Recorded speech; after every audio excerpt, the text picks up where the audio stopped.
भारतीय अंतरिक्ष अनुसंधान संगठन यानी इसरो चंद्रयान 2 की असफलता के 5 साल बाद एक बार फिर चांद की जमीन पर उतरने के लिए पूरी तरह तैयार है।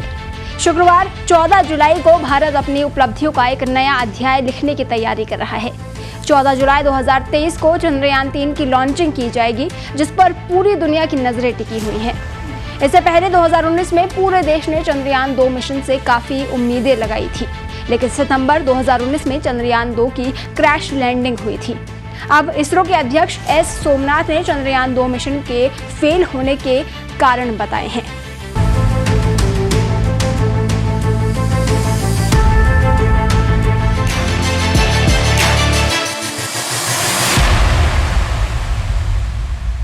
भारतीय अंतरिक्ष अनुसंधान संगठन यानी इसरो के अध्यक्ष एस सोमनाथ ने चंद्रयान 2 मिशन में हुई गलतियों के बारे में विस्तार से जानकारी दी और कहा कि चंद्रयान 3 मिशन में ऐसे विफलताओं से निपटने के तमाम उपाय किए गए हैं। एस सोमनाथ भारतीय अंतरिक्ष कांग्रेस के एक कार्यक्रम में शामिल हुए। कार्यक्रम होने के बाद उन्होंने चंद्रयान 2 मिशन की विफलता के 3 प्रमुख कारण बताए। उन्होंने कहा कि चंद्रयान 2 मिशन को चांद पर उतारते समय गति धीमी करने के लिए 5 इंजन का प्रयोग किया गया था। जब लैंडर विक्रम ने चांद पर उतरने की अपनी यात्रा शुरू की, तब इन इंजनों में उम्मीद से ज्यादा थ्रस्ट पैदा हुआ। इससे यान का वेग अपेक्षा से काफी कम हो गया। यान की गति में आई अधिक गिरावट से सॉफ्टवेयर में त्रुटियां जमा होने लगी, जो उसे दिए गए कमांड से मेल नहीं कर रही थी। दरअसल अंतरिक्ष मिशन अधिकांशतः स्वचालित प्रणाली और रिमोट से संचालित होते हैं। मिशन की सफलता के लिए अंतरिक्ष यान को एक निश्चित गति के साथ एक निश्चित समय में एक निश्चित टास्क को पूरा करना होता है।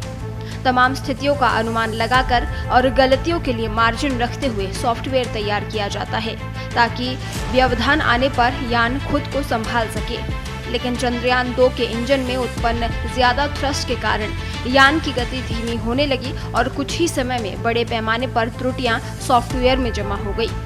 इसरो वैज्ञानिकों ने जितनी त्रुटियों को संभालने के लिए मिशन को डिजाइन किया था, ये उससे कहीं ज्यादा थी। एस सोमनाथ ने कहा कि चांद की सतह पर उतरने के लिए यान को तेजी से मोड़ना था। जब उसने मुड़ना शुरू किया तो सॉफ्टवेयर ने उसे उस गति से घूमने की अनुमति नहीं दी। ये दूसरी गलती थी। उन्होंने कहा कि तीसरी गलती ये हुई कि अंतरिक्ष स्थल 500 मीटर गुणा 500 मीटर का एक निर्दिष्ट क्षेत्र था, यानी छोटी लैंडिंग साइट थी।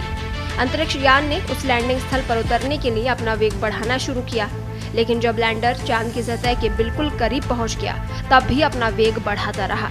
कुल मिलाकर चंद्रयान 2 में पैरामीटर से विचलन को संभालने की क्षमता बहुत सीमित थी।